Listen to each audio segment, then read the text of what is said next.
Turned it on. Thank you. Thank you. The video is indeed rolling, so we're good to go. So what we'll do then is I'll just very briefly run over these first few bullet points for the other cohort, those folks that weren't here when I failed to start the video last time, and then we'll finish this one because we didn't get through at least the last slide. We'll make sure we catch up at the right spot.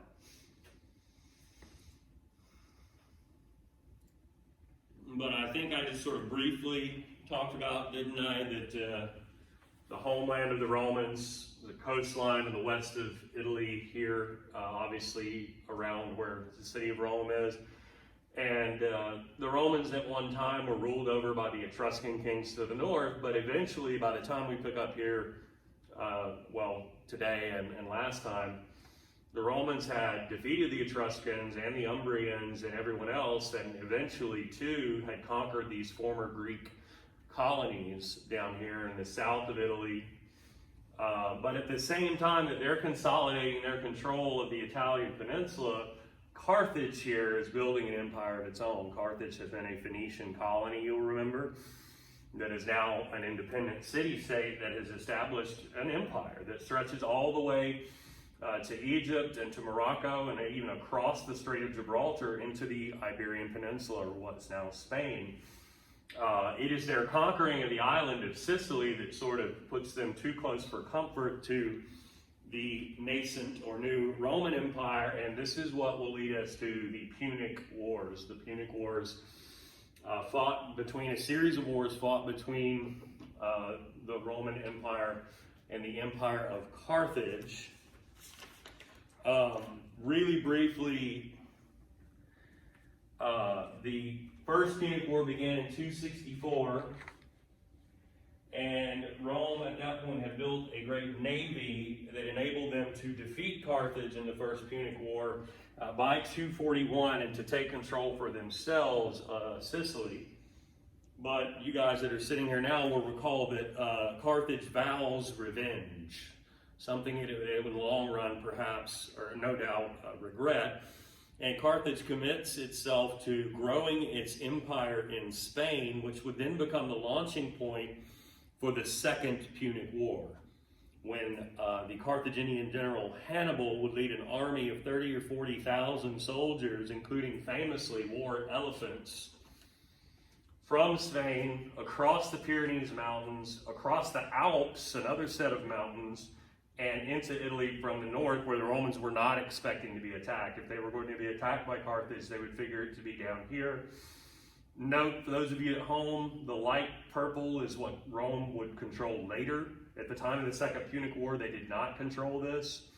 Carthage controls this. That's where Hannibal leaves off from, hugs the coastline, crosses the Pyrenees, crosses the Alps, and into the north of Rome, where he will inflict a series of defeats on the Romans, including the absolutely catastrophic defeat at Cannae. I believe that is where I picked up the video. Does that sound about right? Okay, so that's that for you guys at home. You have video of all of this. And remind me, we got through this, and I believe this is where we stopped. Does that sound right? Yeah. Okay, well then let's finish it.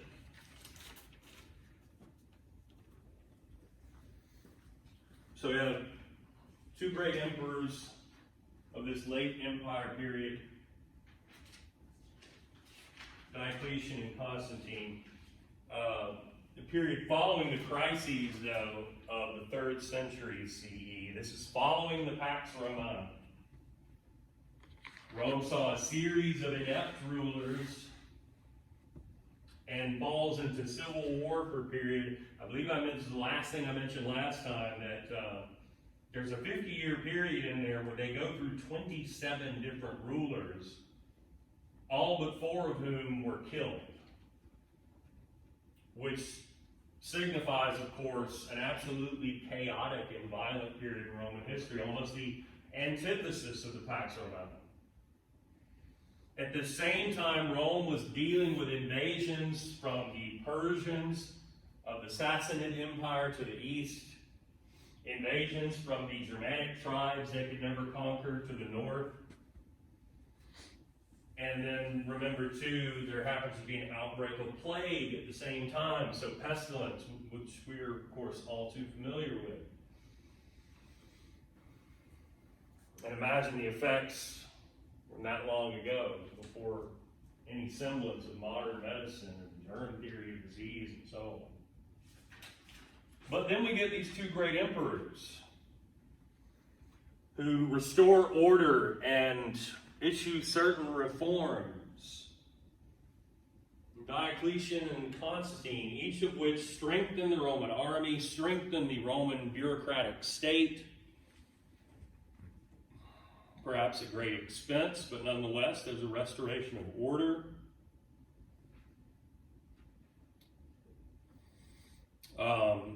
That being said, all was not sort of good, if we remember the good emperors from before.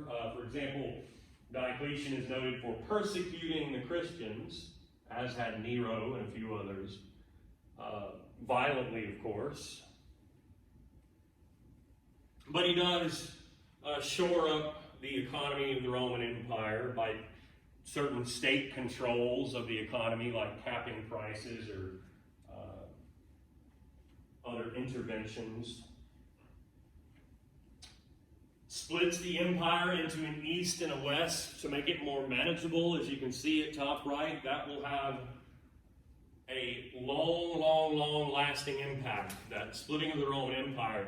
He could not have foreseen, nor could his successor, Constantine, have foreseen that within the very near future, the western half of the empire, which is to say that half that includes the core of the empire, Italy itself, and Rome, would fall, leaving the eastern half of the empire to live on for another 1,000 years without Rome. Could never have foreseen this.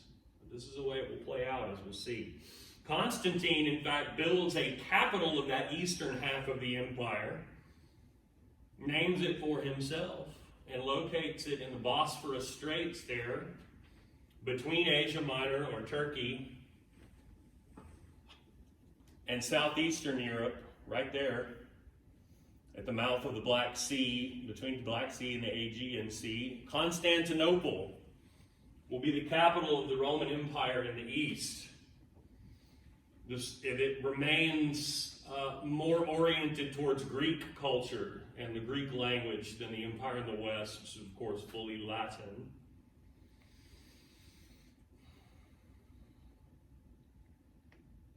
But we'll see, well, I keep saying we'll see like it's going to happen in some later lecture, but I guess it's about to happen right now. I'm sort of unaware of what I'm about to lecture about. The empire in the West in the 300s begins dealing with an existential crisis in the form of Germanic tribes invading and destabilizing the western half of the empire.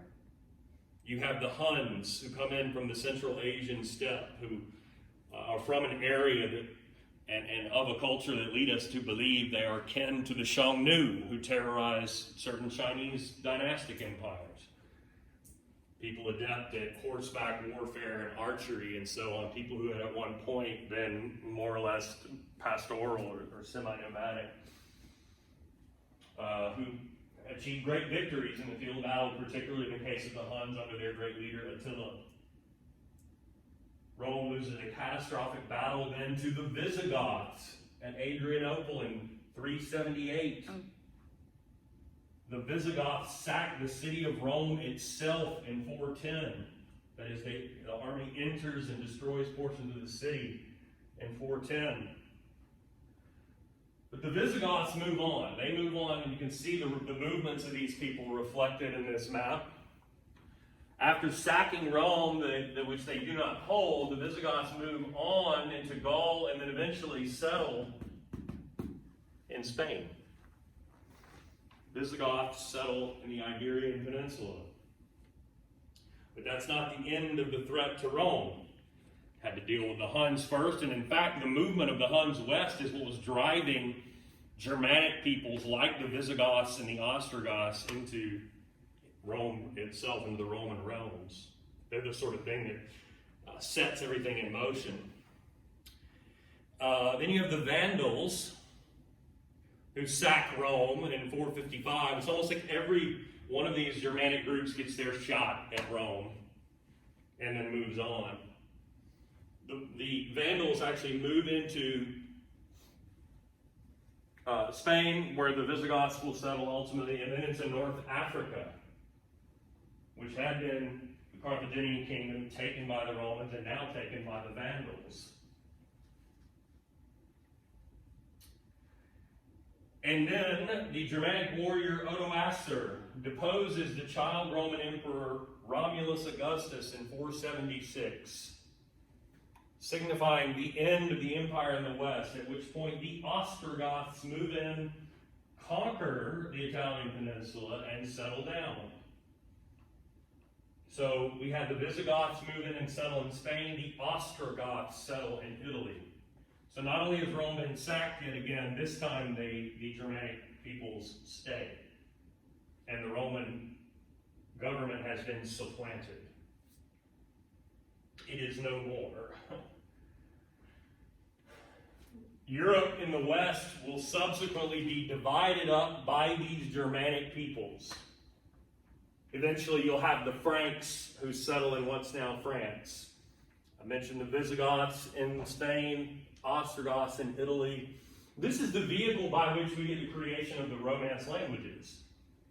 So Italian is Latin as sort of integrated by the Ostrogoths, sort of bastardized, if you will, by the Ostrogoths. Spanish is Latin as passed down and interpreted by the Visigoths and so on. And French is Latin in the hands of the Franks, and on and on. That being said, in the east, the empire survives. Constantinople remains the capital of an Eastern Roman Empire that we will come to call Byzantium, or the Byzantine Empire. Sometimes pronounced Byzantine Empire, which will last for another 1,000 years. I didn't mention a very critical point that I guess I've saved it. We have one more slide, and said critical point will come. This just shows you the division of the empire between East and West that preceded the collapse of the empire in the West.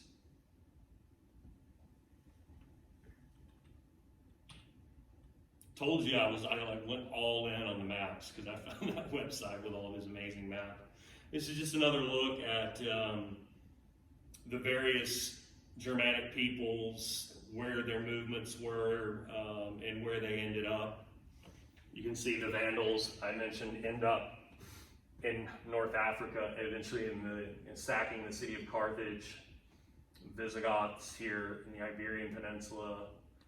The Huns originally driving into Gaul, or what would become France. Ostrogoths settling eventually there in Italy itself. And so finally,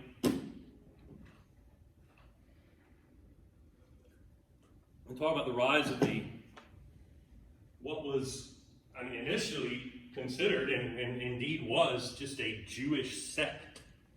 A radical, some would say, sect within Judaism. Now remember, Roman religion was polytheistic. Yes, they ruled over Judea as a province where the Jews were, and more or less allowed them, tolerated their practicing their religion, but most Romans were followers of the Roman gods, plural, and that religion which was so similar to that of the Greeks. That being said, there were movements within Judaism specifically that the Romans viewed with great suspicion and caution and perhaps even alarm. For example, the Essenes. The Essenes were thought to await a Messiah to deliver them specifically from Roman oppression. So there is this secular bend to the belief of this sect that is the Essenes, who think, of a coming Messiah in terms of delivering them not necessarily to heaven, but to deliverance from Roman oppression specifically. And then you had a group known as the Zealots. This is a word that remains in our lexicon. When somebody's a zealot or zealous, or sometimes you say overzealous, what does that mean? Do something way too much. Might be something rash, right? Might be a little too committed to something. The Zealots were advocates of military overthrow of Roman rule for the peoples of Judea. And here's where it gets interesting, because these are two separate movements, but the Roman authorities kind of always associated the two. Think about that. One group thinks the Messiah is coming to deliver them from Roman oppression. Another group actively advocates a violent overthrow. So if a third group within Judaism were to come around and start talking of a Messiah, the Romans are immediately going to associate that with the idea of violent overthrow of Roman rule. You see where we're going with this? Jesus of Nazareth, who lived around 6 BCE to 29 CE. He is a Palestinian Jew from Galilee. Galilee just so happens, by the way, to be the heart of the Zealot movement there in Judea. Again, I think you see where this is going. He began to, I guess you'd say, preach a message of the golden rule. Do unto others as you'd have them do to you. Of loving God and loving one another. Of exhibiting basic humility and charity to one another and having brotherly and sisterly love. But remember, we're talking about someone that people might begin to see as some sort of Messiah, and they're going to associate that with these radical sects. And the Roman authorities, most especially the Roman local ruler Pontius Pilate, believed Jesus is a potential revolutionary. Pilate eventually orders the crucifixion of Jesus, whose disciples begin spreading the message after he is executed that he was in fact resurrected and ascended to heaven, fueling the belief that he was the Messiah who would one day return to earth to begin God's kingdom on earth, and that he was Christ, or the Son of God. His disciple Paul of Tarsus is largely responsible for spreading his message, not just to Jews, but to Gentiles as well, and to building an institutional church in his name, most famously through his various letters or epistles. So think like Buddha and Socrates. Jesus of Nazareth left no writing to his disciples that start taking pen to paper in his name and building what had not existed in his own lifetime, which is to say an institutional church. It's Paul who preaches that Jesus is the Son of God, come down to save sinners who had been doomed since the original sin of Adam. And that his sacrifice was enough. All that one needed to do was accept Jesus as their Savior in order to receive the grace of God. And to live a life of course, of sin, that we accept that we are all sinners, but to seek repentance and God's forgiveness for those sins. And then eventually other disciples and descendants would write down Jesus' teachings and life story in various books that would later be collected and put together and become the Gospels, attributed to individuals with names like Matthew, Mark, Luke, and John, who may well have been more than just that one person or some different person, but a person or people nonetheless. These are eventually sort of over time. We're talking, this is all taking place over decades, centuries. Certain books are selected, certain books are rejected. or set aside. But eventually there will be a canon, a collection of books. First, an Old Testament of books like Genesis and Exodus. And eventually then, specifically the Gospels are collected along with some other works and become a New Testament, speaking more specifically to the life and teachings of Jesus. These become, of course, the Christian Bible. The Old Testament is more or less an adaptation of the Jewish Torah. The sacred books of the Old Testament are essentially of one and the same as those of the Jewish Torah, and some of them. Remember, Christianity is an Abrahamic religion that believes in a succession of individuals of great import leading up to Christ, but going back, as the Jews believed as well, to Abraham. So Christianity, in other words, builds upon Judaism. The difference here is that these people believe Christ was the Son of God, and not just, a really good man. Of course, Islam will later build upon this and add to this the idea that Muhammad is the final prophet of Allah or God. And we'll talk about Islam in here at great length later. Christians were sometimes persecuted, as I alluded to earlier, depending on who was in power. They can also be sort of left alone. It depends upon the sort of whims of the Roman emperor or local authorities and the freedom that they have. If you've already read your documents for the quiz, you're aware of this. Because one of the questions, one of the opposing viewpoints shows you like two different ways which you could sort of deal with the problem of the Christians, these radicals. There's actually a rebellion of the Jews in 66 CE that was crushed by the Romans, and the Jewish temple in Jerusalem is destroyed, one of several times that occurs. I mention this because it leads to a dispersion of Christians throughout the Roman Empire, who are still, again, considered a more or less radical Jewish sect. But over time, as the process of those books being written and collected as a canon and so on, the church gradually becomes more organized.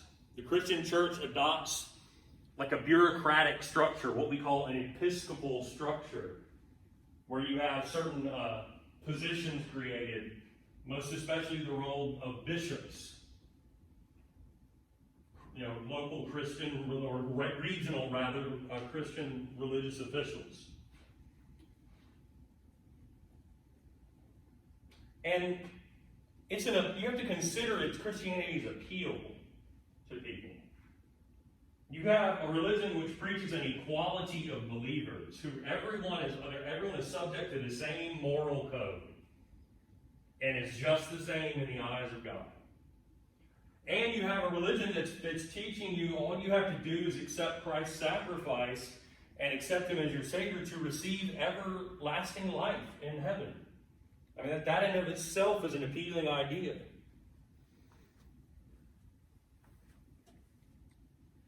By 313, the Emperor Constantine issues an edict tolerating Christianity, bringing an end once and for all to the persecution of Christians in the empire. And then eventually, the remarkable thing, eventually converts himself. Constantine converts to Christianity. This makes it much easier, needless to say, when you have a patron who is the emperor. We've seen this with other religions in other parts of the world. The Emperor Theodosius takes it another step and makes Christianity the official religion of the empire. And my, how far has that turned around since the time of Diocletian? This would be in the late 300s. In the 100 years following the collapse of Roman rule, the Christian church would become the most powerful, the most wealthy, the most substantial or influential institution in all of Western Europe. In all of Europe, period. And eventually, you had initially bishops from a handful of different cities that were like the important bishops. Like Jerusalem, in the Middle East, Antioch in Turkey or Asia Minor, Alexandria in Egypt, and of course Rome itself. I mention this because eventually the bishops of Rome take up the title of Pope. Peter, the disciple, was the original bishop of Rome, but eventually those bishops will claim to have a position of import above all those other bishops, which, by the way, were in territories that eventually are lost, not just to the Roman Empire, but to Christendom. Any questions? We're finally to where we can review the quiz and get out of here.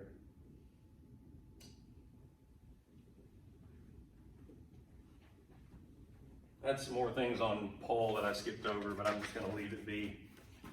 All right. No questions about that?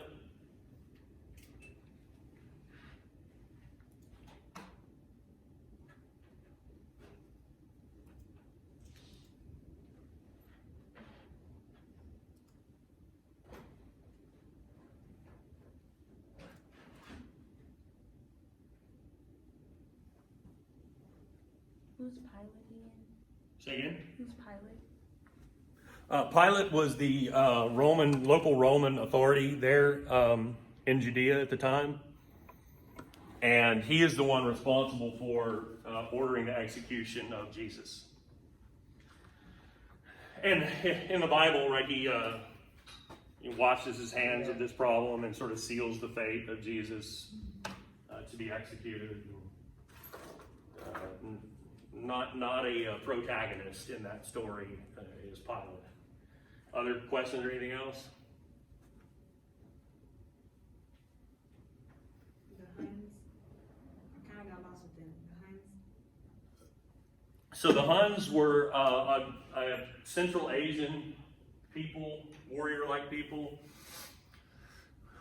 Their movement into Europe is sort of what upends Germania and then forces all those other Germanic tribes to invade Rome. Like, they kind of displace the Germanic people. That's the reason for the Vandals and the Visigoths and the Ostrogoths moving west and south and invading Rome. So it's kind of the Huns that set everything in motion. And they had migrated from Central Asia, which, as you know, was where the Xiongnu had gone east into China. Hundreds and hundreds of years before that, the Aryan peoples had migrated south. The original European peoples had migrated from there west. And we're not done talking about warlike people from Central Asia. You might know that eventually we're going to talk about the Mongols as well. So, what else? Diocletian was emperor before Constantine.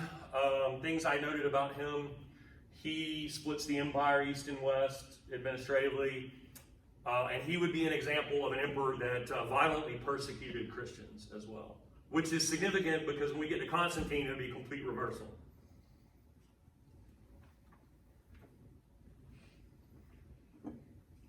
Other questions? If you got more, if you find anything else, we'll make sure. I'll stick around a minute. So, quiz, readings. You got a comparative essay that opens up talking about the axial age between 700 or so BCE and 300 BCE.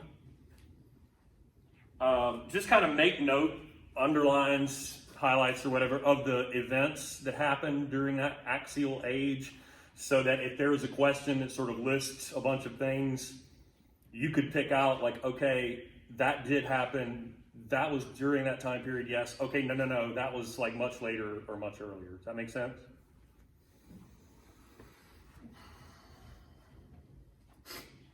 Opposing viewpoints then. The role of women in the Roman and Han empires, according to Gaius Masonius Rufus and Van Zhao. As with any of the opposing viewpoints documents, you're going to realize I'm pretty much going to ask you, okay, what were the difference in viewpoints? So if you've got one from this Roman guy talking about women in the Roman Empire and another guy talking about women in Han China, just be able to tell me, like, where do they differ, right? What's their difference of opinion on the role of women? Pretty simple. That allows you to sort of put things into your own words. And just note when you open that question up, because I'm asking about both documents, that's a 20-pointer, and so you'll want to maybe give me a little more than just one sentence. Same with the next opposing viewpoints. This is the one I alluded to earlier on the role of Christians in the Roman Empire and the different approach that rulers could have at the emperor level or the local level. So you have one document that Trajan, an emperor we mentioned briefly the other day, telling one of his governors, provincial governors, how to deal with the Christians. And then you have the opinion of another individual when it comes to dealing with the Christians who has a different tack. So same as with the one before, just be able to tell me, where do we see the difference of opinion?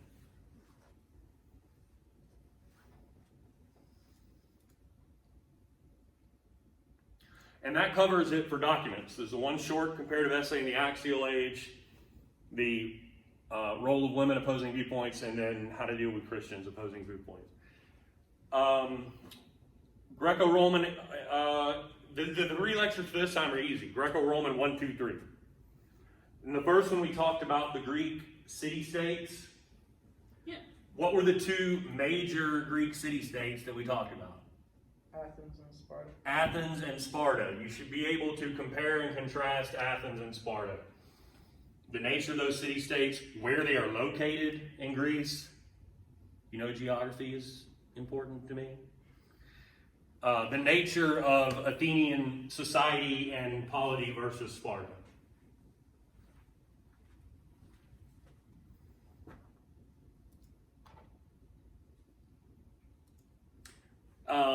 From the portions dealing with Greek culture in the classical age, I talked about the three great Greek philosophers of that period. Do you remember who they were?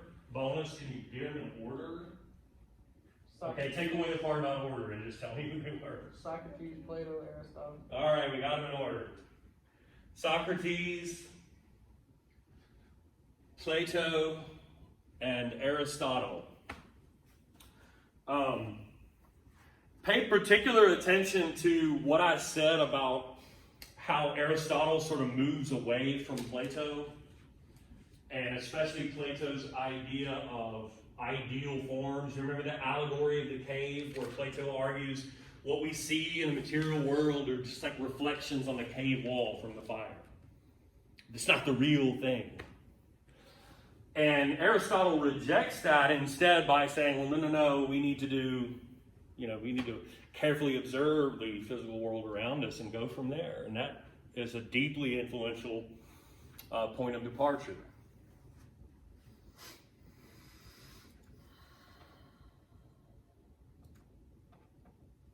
Of course, we talked about the Peloponnesian War, and the infighting among the city-states, and then the rise of the Macedonians.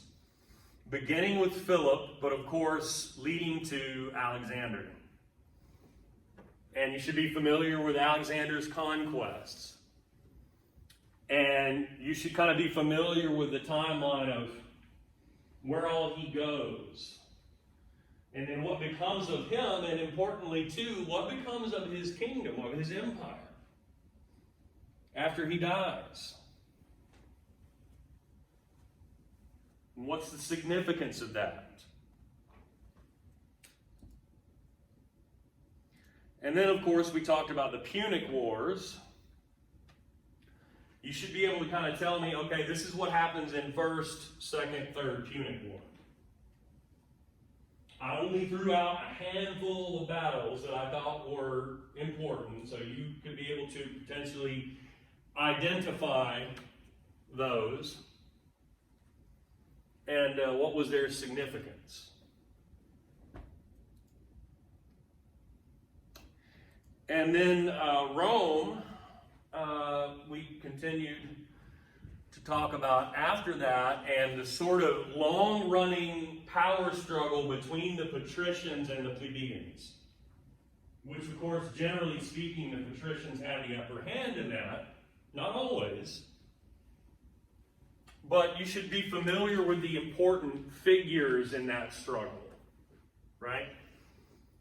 Individuals that I noted that played some significant role in that long-running struggle between patricians and plebeians. You should have a general idea about those.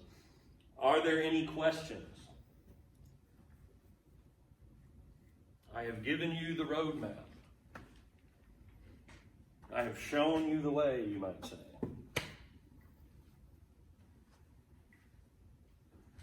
Okay, well, if there are no questions, go forth and prosper.